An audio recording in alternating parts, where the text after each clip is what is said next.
Hello everyone, welcome to Raj study वाला and this is Ravi Sarkar. और आज है 20 अप्रैल 2024 में चर्चा में रहने वाली जितने भी महत्वपूर्ण घटनाएं रहेंगी उनकी चर्चा करेंगे। देखेंगे कि आखिरकार कल चुनाव हुए तो चुनाव का रिजल्ट कल का क्या रिजल्ट रहा। ये मत पूछिएगा कि किसको ज़्यादा मिले, किसी को नहीं पता। हीट वेव के बारे में जानकारी लेंगे, आईएमडी के बारे में जानकारी लेंगे और इन टॉपिक के साथ साथ क्या रहेगा, इनके बैकग्राउंड इन्फॉर्मेशन के साथ डिस्कशन करेंगे। यस डीजी रहेगा, जस्ट डीजी के बारे में देखें इनका क्या रोल है। लोकसभा चुनाव के कल के रिजल्ट देखेंगे, कल का कितना रहा योगदान, काम देखेंगे। और नक्सली समस्या देखें, एमपी में नक्सली समस्या के कौन से ज़िले हैं। आयरन डोम के बारे में आप लोगों ने सुना होगा कि जैसे इजराइल के द्वारा किस प्रकार आयरन डोम के माध्यम से अपने ऊपर क्या अपनी सुरक्षा करता है। वहीं देखेंगे एनएफजी के बारे में, देखेंगे आखिरकार एनएफजी क्या है, वर्तमान में एनएफजी के प्रमुख कौन बने हैं, उनका नाम है नलिन प्रभात। अगला देखेंगे कि जैसे India forest survey of India के द्वारा क्या किया जाता है, फॉरेस्ट रिपोर्ट 2021, उसी के अकॉर्डिंग देखेंगे।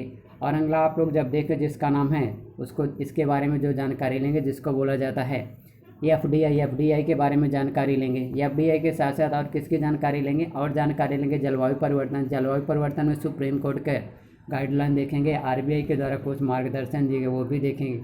ब्रह्मोस मिसाइल देखेंगे, ब्रह्मोस मिसाइल के साथ साथ अन्य जानकारी देखेंगे। अन्य जानकारी में देखेंगे कि आप लोग अक्सर देखे होंगे कि जैसे मध्य प्रदेश में जो जलवायु परिवर्तन का इफेक्ट है, तो आखिरकार मध्य प्रदेश में जलवायु परिवर्तन को जो इफेक्ट है तो अभी तक देखेंगे तो विशेषकर रीवा, पन्ना, पठार, मालवा और बुंदेलखंड वाले उत्तर भारत क्षेत्र में दिखाई देता था। बट वर्तमान में ये कि देखा जाता है कि अभी कल के खबर में आप लोग जब देखेंगे ना, आज की खबर में देखेंगे कि नर्मदा और सोन घाटी में क्या है, ये निचले इलाके पर भी जलवायु परिवर्तन का प्रभाव दिखाई देता है। पता है कितने सेल्सियस डिग्री टेम्परेचर रहा कल का, 42% में पहुंच गया था खरगोन में। और उसी के साथ में ब्रह्मोस मिसाइल के साथ साथ देखें आखिरकार क्या है इसका इतिहास। ब्रह्मोस मिसाइल के बारे में थोड़ा जानकारी लेंगे, क्या है सुपरसोनिक मिसाइल। इसी के साथ देखेंगे क्रूज मिसाइल क्या होती है, राइट, वो भी देखें। इसी के साथ अन्य खबर में ये जलवायु परिवर्तन एसडीजी देखेंगे।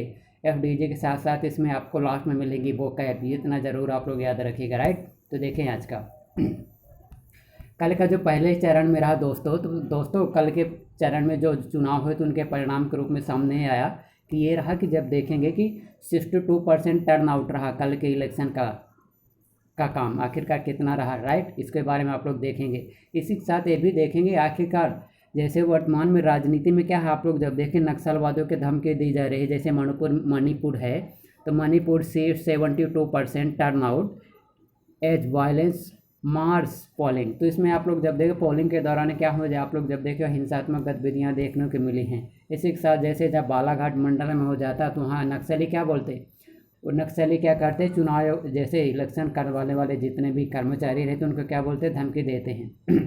हालांकि कल 9 बजे वहाँ चुनाव पूरे हो गए थे, राइट।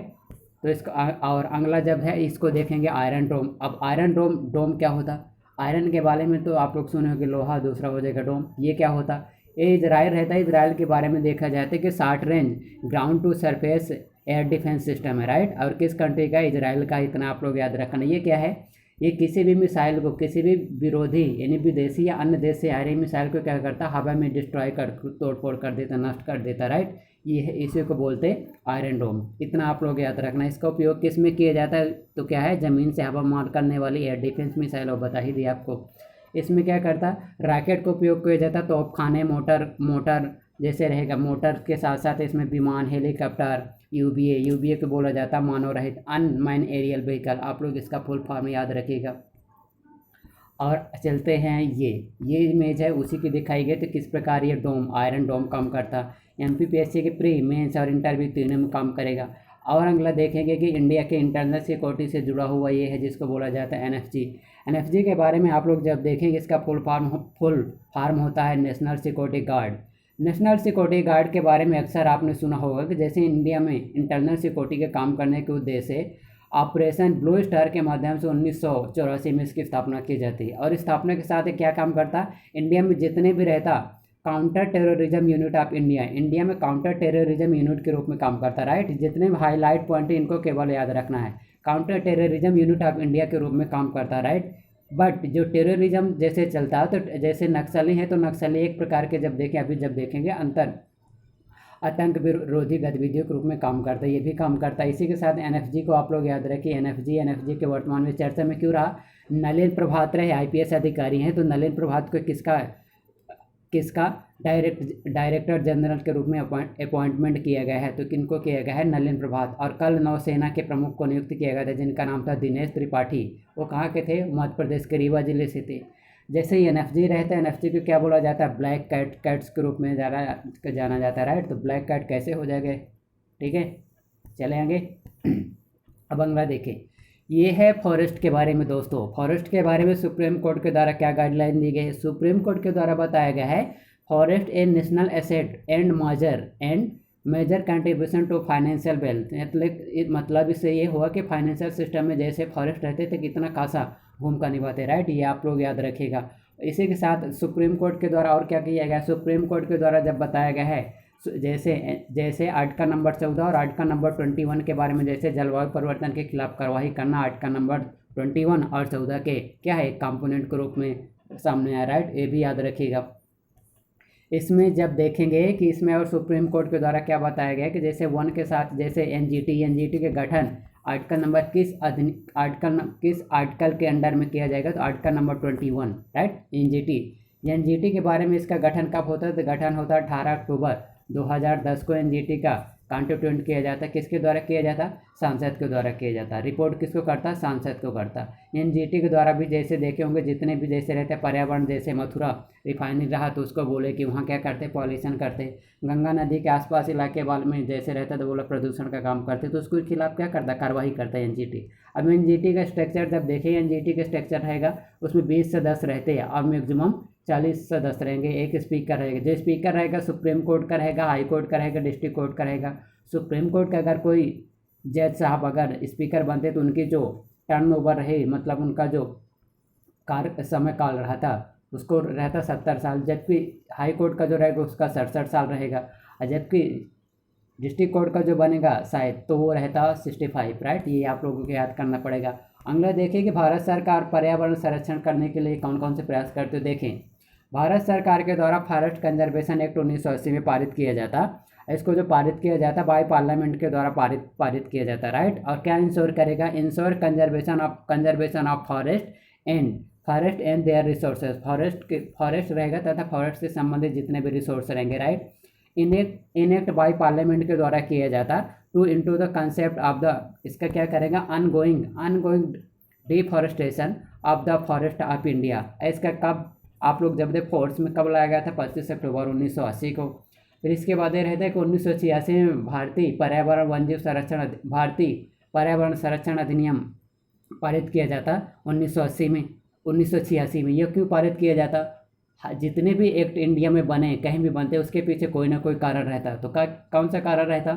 1984 में 3 से 4 दिसंबर को क्या हो जाता कि आधी रात को भोपाल गैस घटना हो जाती। उस घटना के माध्यम से रहता पर्यावरण की प्रोटेक्शन करने के उद्देश्य से भारत सरकार के द्वारा आर्टिकल नंबर, इसको याद रखिए, आर्टिकल नंबर 353 के तहत उसकी स्थापना की गई थी। किसकी?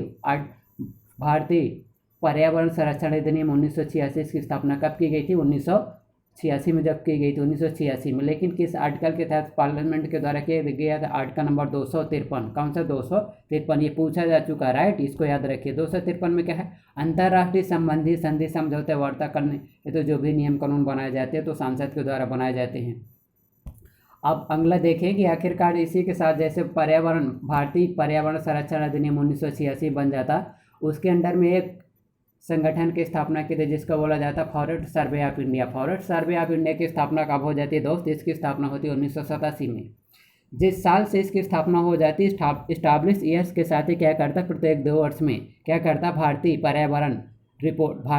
वन स्थिति रिपोर्ट प्रकाशित करता 2 वर्ष में। तो अभी जो 2021 में कौन से नंबर की पब्लिश की गई थी? तो कौन से नंबर की पब्लिश की गई है? 17, राइट। अब इसके अंदर में क्या बताया गया है? तो देखिए, इंडिया में स्थिति क्या है फॉरेस्ट की और उसके सामने चुनौतियाँ क्या हैं। चुनौतियाँ क्या हैं? पहले जब देखें कि आखिरकार स्थिति क्या है, तो टोटल वन आवरण के बारे में जब देखें जिसको बोला जाता 7,13,789। इसी के साथ देखिए इसमें मैंग्रोव वन का क्षेत्रफल कितना है। मैंग्रोव वन के बारे में आप लोग देखते 4,492 वर्ग किलोमीटर। कितने परसेंट में? 21.7% ये है। जबकि ट्री कवर के रूप में देखें 2.7%, 2.7, तो दोनों का मिलाकर कितना हो 24% हो जाएगा, राइट। आज जबकि ये देखेंगे कि जैसे सुंदरवन के बारे में तो क्या है, इंडिया का सबसे बड़ा वन क्षेत्र नहीं जंगली क्षेत्र है, राइट, इसको भी याद रखिएगा।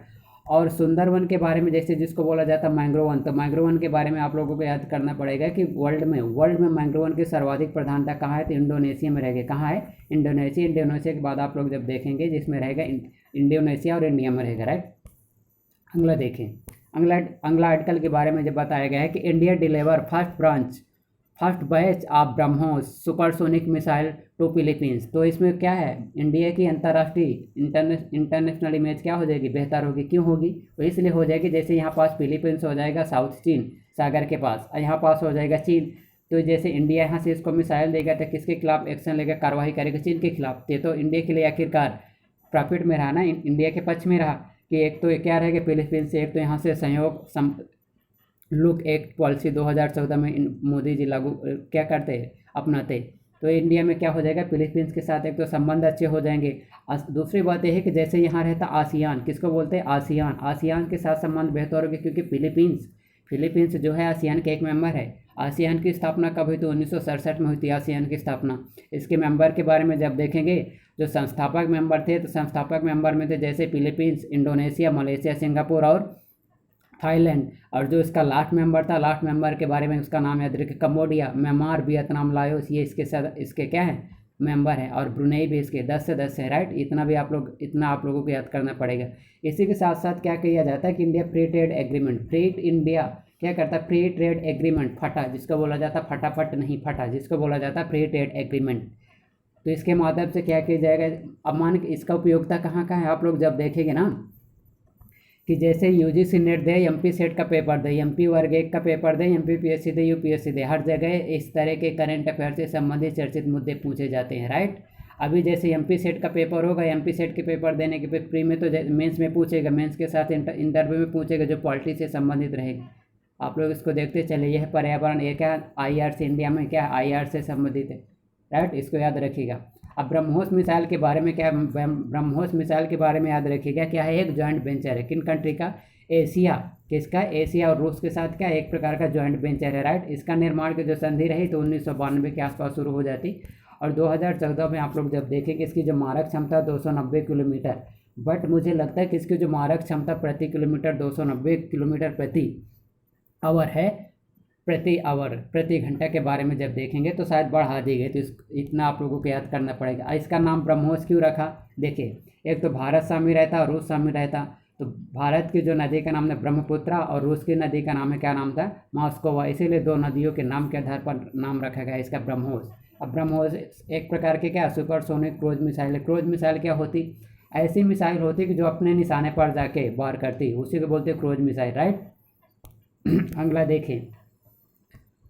अगला आर्टिकल देखें, ये है न्यू एजुकेशन पॉलिटी 2020 से रिलेटेड रहेगी, राइट। इसको आप जोड़कर देख सकते हैं भारतीय समाजशास्त्र, और भारतीय समाजशास्त्र से देख सकते हैं सोशल जस्टिस से जोड़कर इसको देख सकते हैं, right. Centre release curriculum framework for anganwadi ये कब से शुरू हुआ था, देखिए, भारत सरकार के द्वारा इंटीग्रेटेड चाइल्ड डेवलपमेंट प्रोग्राम की शुरुआत कर देते 1975 में। 1975 में जिस प्रोग्राम की चालू कर देते, IC integrated child development programme की स्टार्ट कर देते। इसका जो मेन ऑब्जेक्टिव ये था कि भारत में जितने भी कुपोषण की स्थिति को रिड्यूस करना, और बाल हैंगर को क्या करना, रिड्यूस करना, राइट। अब इसके माध्यम से जैसे आंगनबाड़ी कार्यकर्ता के बारे में जब देखें 2005 और 2013 में राष्ट्रीय हेल्थ मिशन की घोषणा डिक्लेरेशन कर दी जाती है। उसी मिशन के तहत जब देखेंगे आंगनबाड़ी सहायिका और आशा कार्यकर्ता काम करती हैं।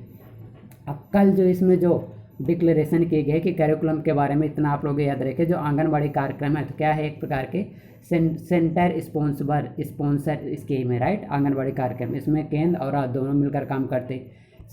जैसे जिसको बोला जाता है सेंटर सेक्टर स्कीम, और दूसरे को बोला जाता है sponsor scheme. Centre sector scheme में क्या करते हैं, 100% की जो भागीदारी रहती है फाइनेंशियल में तो केवल सेंटर गवर्नमेंट रहेगी, बट जो सेंटर स्पॉन्सर स्कीम रहती है इसमें काम करेंगे केंद्र सरकार और राज्य सरकार दोनों मिलकर काम करेंगे, जैसे आंगनबाड़ी कार्यक्रम, राइट। इसको आप लोग याद रखिएगा। इसके बारे में जैसे जानकारी कौन कौन सी दी कि क्या क्या करेगा, प्रोवाइड मिल करेगा, हेल्थ करेगा, हाइजीन करेगा, एजुकेशन करेगा, और इसके अंडर में आप लोग जब देखें 6 प्रकार की इसमें सर्विस प्रोवाइड की जाती है। कितने प्रकार की सर्विस प्रोवाइड करे गए? 6 प्रकार के। जैसे जांच करेगा, हेल्थ की जांच करेगा, प्री स्कूल एजुकेशन प्रोवाइड करता है। कितने साल से? 0 से 3 वर्ष के समय तक, राइट। इसको आप लोग याद रखें, 0 से 3 साल के बच्चों को क्या करता है? प्री स्कूल एजुकेशन प्रोवाइड करता है। यही हेल्थ से संबंधित काम करेगा, पूरक पोषण काम करेगा। एमपी में तो पूरक पोषण कार्यक्रम के साथ साथ आप लोग जब देखें मंगल दिवस कार्यक्रम, गोद भराई कार्यक्रम, सभी उसको क्या किए जाते? अपग्रेड किए जाते। आप लोग इतना याद रखें। यह है सेंटर ICDS स्कीम के बारे में देखें तो ये क्या है? एक प्रकार की अम्ब्रेला स्कीम है। अब अम्ब्रेला स्कीम क्या होती है? अम्ब्रेला स्कीम ऐसी स्कीम होती जिसके अंडर में अनेक स्कीम काम करे, उसको बोला जाता है अम्ब्रेला स्कीम, राइट। जैसे इसके बारे में आप लोग याद है, मैं अभी आपको बताता हूँ सेंटर से ये कैसे होता है। ये स्कीम हो गई, ये स्कीम इतने कंपोनेंट हो गए। तो इसके आखिरकार पात्रता कौन है? तो पात्रता के बारे में याद रखिए, प्रेग्नेंट वूमन रहेंगी एंड लैक्टेंटिंग मदर रहेंगी, राइट। मतलब माता यानी कि शिशु को जो दूध पिलाने वाली माता रहेंगे। अब इसके कंपोनेंट के बारे में जब देखेंगे, और 0 से 6 वर्ष के क्या रहेंगे? चाइल्ड भी इसमें शामिल रहेंगे। कंपोनेंट देखिएगा, पहले नंबर का कंपोनेंट आंगनवाड़ी सर्विस स्कीम रहेगा। सेकंड नंबर का प्रधानमंत्री मातृ वंदना स्कीम रहेगा, जिसके अंडर में देखेंगे 5,000 प्लस 1,000 मतलब 6,000 रुपये प्रोवाइड किया जाता है। समला स्कीम क्या है? समला स्कीम जो है स्कीम फॉर एडोलसेंट्स, गर्ल्स के रूप में, गर्ल्स को समर्पित डेडिकेटेड स्कीम है। 11 से आप लोग जब देखें, कब से? 11 से 18 वर्ष के जितने भी लड़कियां रहते हैं जिनको बोलते हैं मेंस्ट्रुअल MC यानी कि मासिक धर्म से जो प्रभावित रहते हैं उनको प्रोटेक्शन करने के लिए चलाया जाता है। अगला जब देखेंगे पोषण अभियान, और अगला वो रहेगा स्कीम नेशनल क्रू स्कीम, जिसको बोलते हैं राष्ट्रीय शिशु गृह स्कीम, राइट। और अगला जब देखें इसको बोला जाता है child protection scheme for children in difficult circumstance. इसको आप लोग याद रखें। इससे प्रॉफिट कौन कौन से होंगे? इसमें रहेगा रिड्यूस किसका? IMR, MMR, anaemia, immunisation, health checkup, pre school education, right. ये इतने इसके लाभ होंगे। और अगले स्कीम देखें, अगले वाले में, और ये किससे ये संबंधित है? आपके फॉसिल से। Fossil of huge pre historic snake found in Kutch mine में किसकी जानकारी मिली है? अभी जब देखेंगे फॉसिल के बारे में MP में याद रखें। राष्ट्रीय जीवाश्म उद्यान के बारे में देखें। MP में कितने हैं? 2 हैं। कौन कौन से? एक तो धार में आपको मिल जाएगा, धार के साथ साथ कहाँ मिल जाएगा? एक डिंडोरी में मिल जाएगा। इतना आप लोगों के उसको याद रखिएगा। और चलें अगला आर्टिकल किससे संबंधित? ये है लोकतंत्र की ताकत। नक्सलियों ने दी धमकी, लेकिन क्या हुआ? बालाघाट के दुगलई गांव में क्या हुआ? 9 बजते ही क्या होगा? 100% मतदान पूरा हो गया। तो क्या है? नक्सलवादी देखें, नक्सलवाद देखें। नक्सलवाद क्या होता है? ये क्या है? जब नक्सलवाद के देखे में आंदोलन का नाम आप लोग सुना होगा। आंदोलन कितने प्रकार के होते हैं? 3 आंदोलन। समाजशास्त्र के अंतर्गत या इंडिया पॉलिटी में क्या रहता है? समाजशास्त्र में रहता है। इंडिया पॉलिटी में सुधार आंदोलन चलाते। एक प्रतिधनात्मक आंदोलन चलेगा, दूसरा सुधारात्मक आंदोलन रहेगा, तीसरा क्रांतिकारी आंदोलन। जो क्रांतिकारी आंदोलन का उदाहरण 1857 की क्रांति और वर्तमान व्यवस्था के बारे में याद रखिएगा। तो जो क्रांतिकारी आंदोलन होते हैं ना, जैसे होगा नक्सल, ये रहते ये व्यवस्था हो गई। तो क्रांतिकारी आंदोलन क्या करते? ये रहते ये बोले ये व्यवस्था को समाप्त करके हम अपने हिसाब से व्यवस्था चलाएंगे। जैसे नक्सलवाड़ी की जो समस्या रही, तो इसका कारण क्या है? इसका कारण ये रहा कि जैसे यहाँ हो जाएगी भूस्वामी हो जाएगी, यहाँ रहेंगी सरकार, यह है राज्य सरकार, और यहाँ क्या रहेंगे? नक्सली। ये नक्सली प्रभावित क्षेत्र मतलब पिछड़े हुए क्षेत्र से संबंधित है। यहाँ के इनके अच्छे खासे रहते नेता किसके भर्ती करते? जनजाति ST वर्ग के क्या करते? युवाओं की भर्ती करेंगे, और युवा शक्ति को, युवा वर्ग को भर्ती करके इन दोनों के खिलाफ क्या कर दे? हिंसात्मक गतिविधियों को बढ़ावा देकर अपने राजनीतिक और आर्थिक हितों की पूर्ति कर लेते। जैसे छत्तीसगढ़, मध्य प्रदेश के बालाघाट मंडला डिंडोरी, ये आप लोग याद रखिए।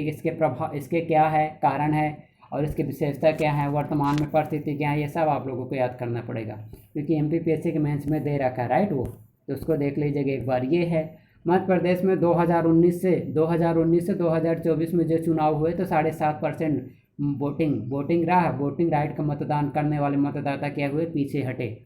ये आप लोग देख लीजिएगा। ये रहा कि जैसे मतदाता केंद्र में कितने मतदान केंद्र में जब देखें कल MP में कितने ज़िले में मतदान हुआ, तो आप लोग देखेंगे एक तो यहाँ रहेगा मैप के माध्यम से यदि देखेंगे तो पहले चरण में रहा जैसे जबलपुर, सिवनी, छिंदवाड़ा 3 हुए, बालाघाट, मंडला, सीधी, शहडोल, ये क्या है, 6-7 जिलों में होता है, राइट। इसको आप लोग याद रखिएगा।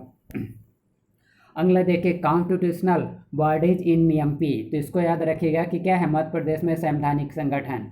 तो मध्य प्रदेश के संवैधानिक आयोगों में क्या है, सदस्यों की आई कमी। 18 साल में पहली बार सूचना आयोग में सभी पद खाली। अब ये क्या है सूचना आयोग, जैसे आप लोग जब देखेंगे सेंटर इंफॉर्मेशन कमीशन रहता है, CIC जिसको बोलते हैं सिक, इसीलिए रहते स्टेट में स्टेट इंफॉर्मेशन कमीशन। ये क्या है, एक प्रकार की ऑटोनॉमस बॉडी है। किस प्रकार की बॉडी है, लीगल बॉडी है। कौन सी किस प्रकार की बॉडी है दोस्तों ये है लीगल बॉडी। लीगल बॉडी आखिरकार किस अधिनियम के तहत इसकी स्थापना की गई थी, इसकी स्थापना किसके द्वारा की जाती, तो बाय स्टेट गवर्नमेंट के द्वारा इसकी स्थापना की जाती है, राइट। ये आप लोग याद रखें, स्टेट गवर्नमेंट के द्वारा इसका कॉन्स्टिट्यूएंट किया जाता, मतलब गठित किया जाता।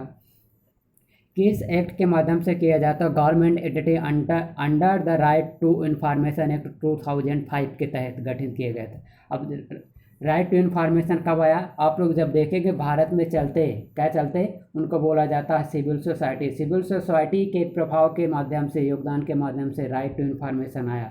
कब आया, 15 जून 2005। कब लागू हुआ, शायद 15 अक्टूबर में आसपास ऐसे कुछ लागू हुआ, राइट। इसको आप लोग याद, इसका मोटो क्या है, इसका मोटो है सूचना जनाधिकार। सूचना जनाधिकार का अधिकार है, सभी लोगों का क्या है, सभी वर्गों का क्या है, एक अधिकार है। इसको आप लोग अगला देखें, मध्य प्रदेश में human right commission. Human right commission के बारे में याद रखिए, इसकी स्थापना किसके द्वारा की जाती, स्टेट गवर्नमेंट के द्वारा की जाती। क्यों की जाती, इसलिए इसकी स्थापना की जाती, investigation human right violation related to 7 schedule, 7वीं अनुसूची के अंतर्गत आप लोग जब देखें जितने जब रहते अधिकार रहते उसी के अंडर में क्या किया जाता, ह्यूमन राइट के वायलेशन से संबंधित जितने भी वायलेशन मतलब के अपराध रहेंगे, वायलेशन हिंसात्मक गतिविधि, सबसे मानवाधिकार का ह्यूमन राइट का क्या करेंगे, प्रोटेक्शन करेंगे। क्या करेंगे, प्रोटेक्शन काम करेंगे। इसका स्ट्रक्चर देखिए, स्ट्रक्चर कितना होगा, हाई कोर्ट का इसके रिटायर्ड जो भी जज बनेगा, इसका स्पीकर एक्स ऑफिशियो जो बनेगा जज बनेगा, तो हाई कोर्ट का रिटायर्ड जज बनेंगे। इसके मेंबर के बारे में आप लोग जब देखें, एक महिला शायद रहती है, महिला के साथ साथ इसमें क्या रहेगा, इनका जो कार्यकाल रहता है 3 वर्ष या 70 वर्ष तक रहता है, राइट। और इसका मोटो क्या है, इसका मोटो आप लोग याद रखें, हम सब बराबर हमारे अधिकार। ये ऐसा प्रैक्टिकल में नहीं होता, केवल किताबी ज्ञान में होता है, इसको याद रखिएगा। किस प्रकार की बॉडी है, लीगल बॉडी है, क्या है, वैधानिक बॉडी है। इसका जो हेडक्वार्टर कहाँ है, पर्यावास भवन भोपाल में है, राइट। इसको आप लोग याद रखिएगा। अभी इसके सामने रहता है कि जो राष्ट्रीय मानवाधिकार हो, जितने कमीशन रहते हैं, इन कमीशन के बारे में जानकारी, इनकी सीमाएं है। वर्तमान में देखें ह्यूमन राइट के सामने 21,000 मामले क्या है, लंबी, तो एक प्रकार के तो क्या है, इनकी सीमाएं तो हैं। दूसरी बात है कि ऐसे मामले केवल की सुनवाई करते जो कि 1 साल के अंडर में हो। मुझे अगर जानकारी नहीं हो, 2 साल का मेरा ह्यूमन राइट का वायलेशन से संबंधित क्या होगा, मुद्दे होगा, तो सुनते नहीं। दूसरी बात, यहाँ जाओ ना तो प्रभावशाली वर्ग का अच्छा खासा इनका सुनते ही, जैसे बड़े बड़े नेताओं के अच्छा खासा सुनते ही, ठीक है। तो इससे सभी लोगों का ह्यूमन राइट का संरक्षण कहाँ किया जाता है, कोल जनजाति, जितने भी भील जनजाति, इनका जनजाति बड़े बड़े समुदाय के द्वारा क्या किया जाता है, भील जनजातियों को निम्न वर्ग का क्या किया जाता, अच्छा खासा वायलेशन किया जाता, फिर भी उनका प्रोटेक्शन नहीं किया जाता। तो क्या इसकी सीमाएँ तो हैं, मामला लंबित होना, पद का जैसे रहता, सदस्यों का खाली होना, ये क्या है, सीमाएँ हैं, राइट।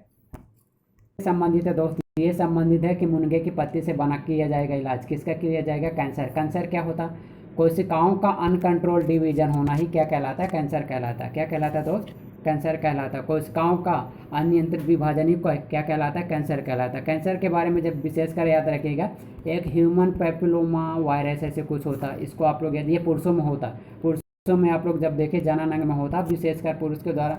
ये इतना जल्दी से आसानी से ठीक होने वाला नहीं है कैंसर, राइट। आप लोग इसको याद रखिएगा। तो इसके बारे में जैसे जानकारी रखेंगे, तो इस प्रकार के आप लोग जब देखेंगे इसको आप याद रखिएगा। अब कैंसर के इसके प्रकार देखेंगे, तो जैसे चेस्ट कैंसर हो गया है, HPV, ये हो गया, एक प्रकार का कैंसर हो गया। ऐसे संबंधित ल्यूकेमिया एक प्रकार का कैंसर होगा, जिसको गांठ ऐसे कुछ बोला जाता है, राइट। और अगला ये है कि एम्स के बारे में आप लोग याद रखें। एम्स भोपाल की स्थापना कब हो जाती, all India institute of medical, तो इसकी स्थापना कब हो जाती है, भोपाल में हो जाती है, 2012 में इसकी स्थापना हो जाती है। इसी के साथ इंडिया में 6 राज्यों में अलग अलग क्या है, एम्स की स्थापना होती है। और ये है पपीते के पत्ते को लू से बचाने के लिए क्या किया जाता है, थैलियाँ बांधी गई। ये क्या है, अभी आपको बताया था कि अभी तक एमपी में जितने इलाके थे, तो एमपी में आप लोग जब देखे होंगे, अभी तक ये वाले इलाके में अच्छा से थोड़ी मैप बना लेते हैं।